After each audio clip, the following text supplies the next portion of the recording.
Welcome to Google Ads Unleashed, the podcast that helps you harness the power of Google Ads. And now your host, Jeremy Young. Hello guys, and welcome back to Google Ads Unleashed. Hope everyone is doing fabulously this Monday, this week.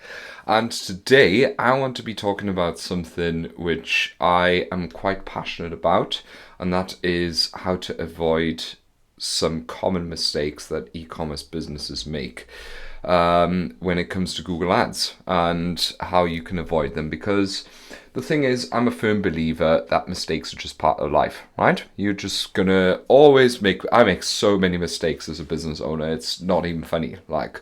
But I don't worry about it too much anymore, because a lot of people sort of trying to overthink, as I always call them, the evergreen theorists. They always try to theorize everything and are afraid of making a mistake, and that is what's holding them back. It's like learning a language, right? If you're afraid to make a mistake when learning a new language, you're always going to be stuck, because you're not going to be practicing, you're not going to speak, you're not going to make advances. You have to make mistakes in order to advance. So the issue though is in e-com and in lead gen as well, of course, but specifically e-com, is that if you make mistakes, it costs you a lot of money, and that is what paralyzes a lot of people.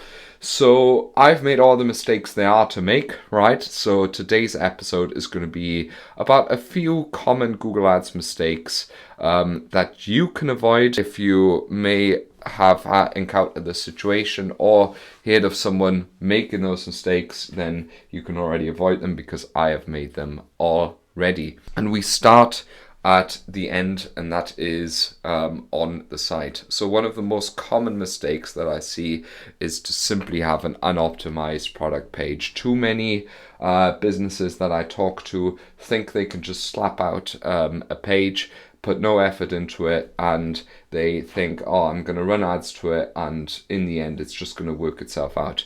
What you really have to do, you must optimize your landing page for mobile. You must optimize your page so that your ideal customer profile feels addressed on your page, and actually your product solves the problem in the transition that they hope to be buying, right? Like, they don't buy a product, they buy an outcome.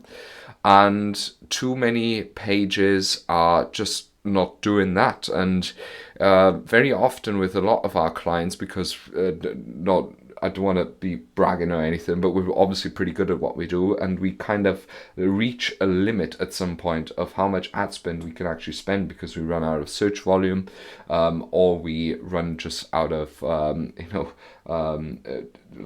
conversion rate simply not strong enough to be able to spend more.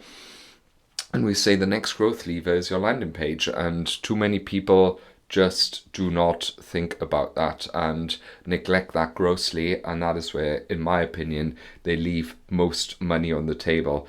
So instead of spending 15 grand the next month, just spend 10 grand and take the 5 grand to upgrade your PDPs.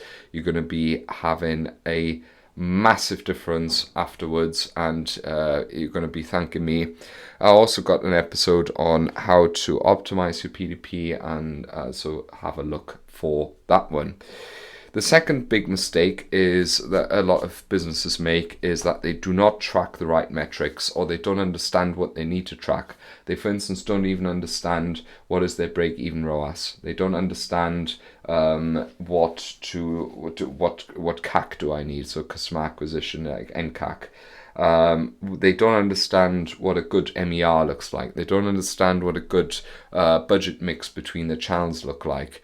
They don't even understand what kind of conversion actions they should be tracking, right? So I've seen wild setups where people have multiple purchase conversion actions, right, and have duplicate conversion tracking. I've seen wild setups where people don't track add to carts in there as well. In fact, only about 4 weeks ago, we onboarded a client who said, "Oh, my Google Ads has gone down. It's doing terribly." I'm like, dude, before you came to us, you were spending 20 grand, turning over, I don't know, 500,000 in total with this business. Obviously a lot of meta ads. Do you really think that 450k as tracked in the previous month came from Google Ads? he was tracking add to carts and begin checkouts as well as a value. So all campaigns were optimized on that and not on purchases. And he had no idea what a break-even ROAS was. He thought a ROAS of 4 to 5, that's what he needs. The reality is a 2 ROAS was perfectly fine for him for his turnover. So summa summarum, understand what to track and understand what strategy you need in order to track, right? What do I mean by that? Sort of, let's say, for instance, you have a lot of products with a lot of different margins. You need to do profit tracking. I've got a full episode on that, to go back and listen to it. If you have many products, they all have the same margin, use some form of labelizing strategy like Flow Boost. If you have just a one product store, make sure your tracking still is crystal clear. It's massively important that you track the right things and that you work towards the correct North Star metric. Okay? Tracking, hugely important. Third thing that a lot of people get wrong, and big mistakes that they make, is they do not put enough time and effort into their product feed. Your product feed is your absolute heart of your success. Without that and of course your product and offer and landing page, you are screwed. I have seen the shittest ad account setups you've ever seen in your life, and it still worked because people had a good feed and a good product, right? I've seen the best setups in Google Ads, but people had a shit product and it didn't work. They didn't work on that. Or they had a terrible product feed and it didn't work. Best example, actually, many years ago, I was working with a company that sold metal furniture. I think I've mentioned this example on the pod before. And all of their products, they would name them sort of like IKEA did, something like table Eric and I don't know, chair Rudolph and so on. But of course, no one searches like that for it. So the first thing we did was transform the product feed, actually have meaningful titles in them, actually have descriptive product descriptions, good pictures, etc. Boom, overnight the same campaigns worked. Not rocket science, right? But it's a huge mistake a lot of people make, and that particular company actually had plowed tens and thousands of euros, not even hundreds of thousands, into Google Ads before, inefficiently. Don't make the same mistake. Put effort into your product feed. I've got plenty of podcasts about product title, product image, price optimization. Go back and listen to all of them. Do not make that mistake. Then, a lot of mistakes I see a lot of e-commerce businesses make is they do not take advantage of their existing first-party data. Your first-party data is crucial to target the right people. If you want Google to find more people who are like your customers, tell Google who your customers are.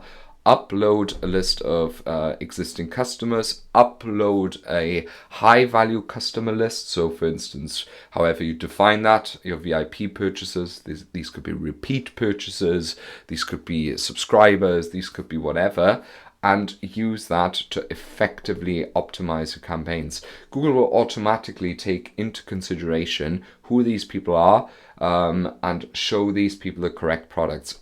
For example, we have a client who sells coffee, and after we've established their feed's in fantastic shape.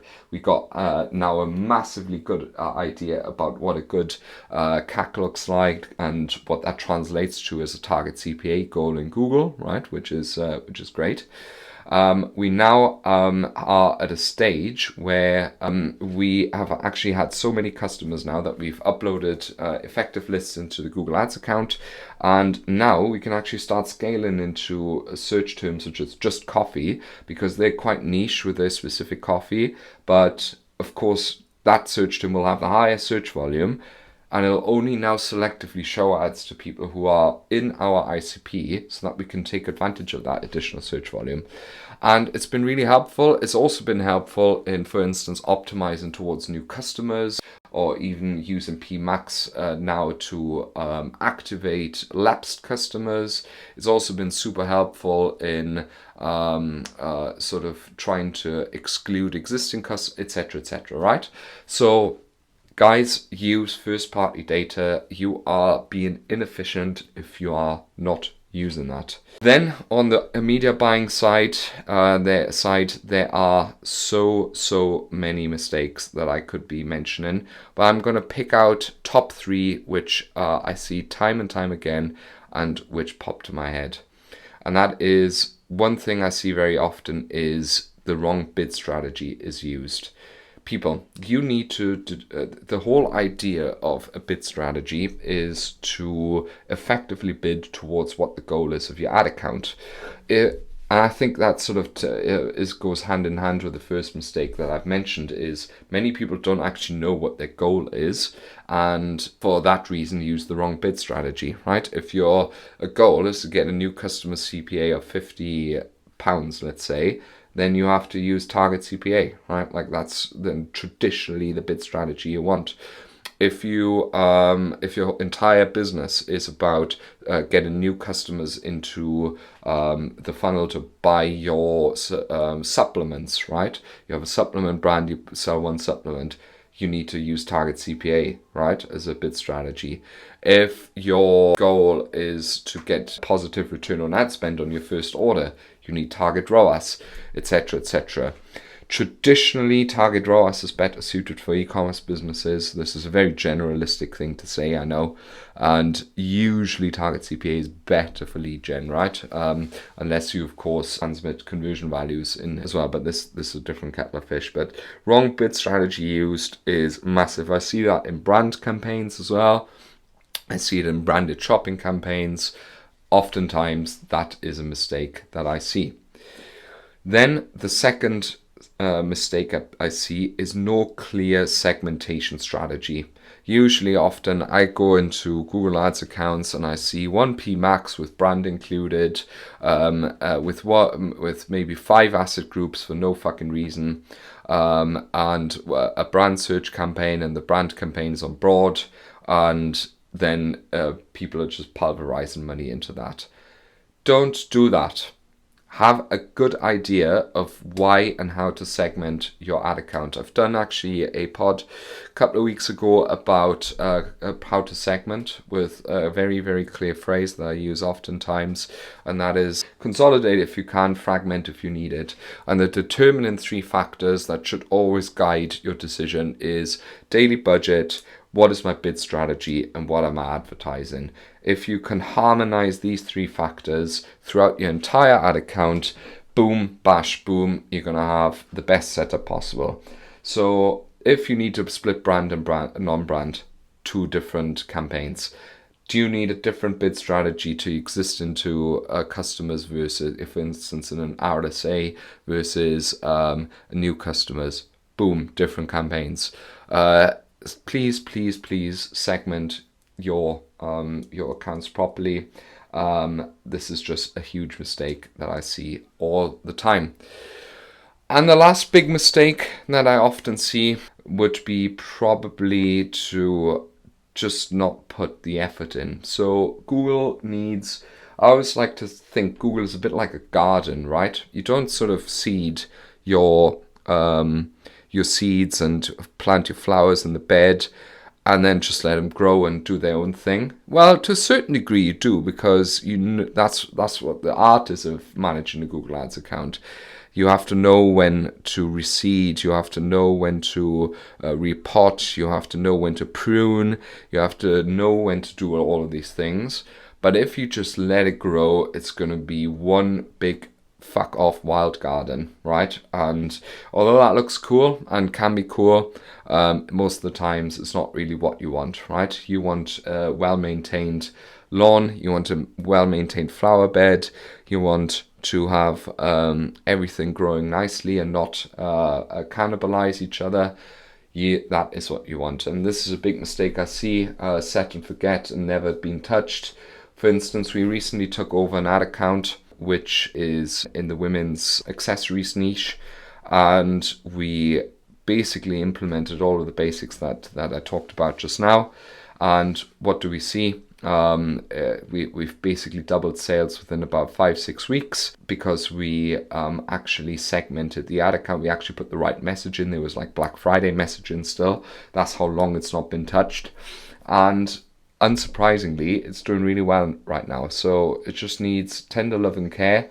And that is one of the last things that one of the things I very commonly see. If your ad account needs a look at, then let me know as well. Just message me, jeremy@younganddigital.marketing. You can also find me on LinkedIn, Jeremy and Google Ads.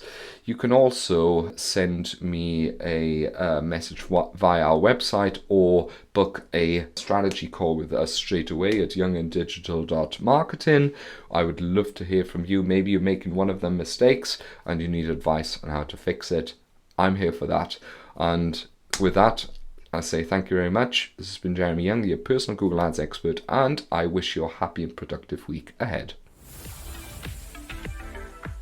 Thank you for listening to Google Ads Unleashed. To connect with Jeremy, check him out online at www.younganddigital.marketing. We'll see you next time.